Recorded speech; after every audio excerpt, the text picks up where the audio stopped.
Bien-aimés dans le Seigneur, bonjour et une fois de plus, bienvenue à notre rubrique. Nous sommes toujours sur le Saint-Esprit. Et ici, nous parlons des deux manifestations du Saint-Esprit. La manifestation du Saint-Esprit au travers de ce que la Bible appelle la nouvelle naissance. Jean chapitre 3 du verset 1 jusqu'au verset 12. Car c'est la première manifestation du Saint-Esprit. Et les apôtres ont vécu cette manifestation en Jean 20, 22, où le Seigneur a dit recevez le Saint-Esprit. C'est là qu'ils sont devenus des enfants de Dieu. Voilà la première manifestation du Saint-Esprit. Et cet esprit-là vient vivre dans notre esprit. Et c'est cet esprit qui fait de nous des enfants de Dieu. C'est cet esprit qui nous donne cette position de mise à part. Par cet esprit, le Seigneur nous a sortis du monde pour nous amener dans son rang. Nous a sortis des ténèbres pour nous amener dans sa lumière.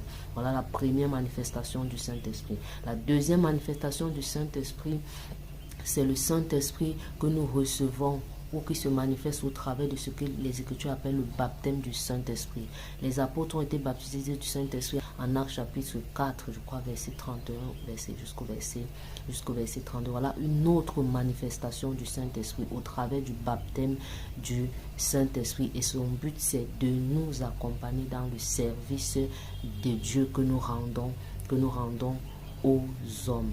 Voilà les deux différentes manifestations. Et tout chrétien, tout enfant de Dieu, tout homme qui vit sur la terre et qui veut être de Dieu ou qui se dit être de Dieu doit avoir vécu les deux manifestations.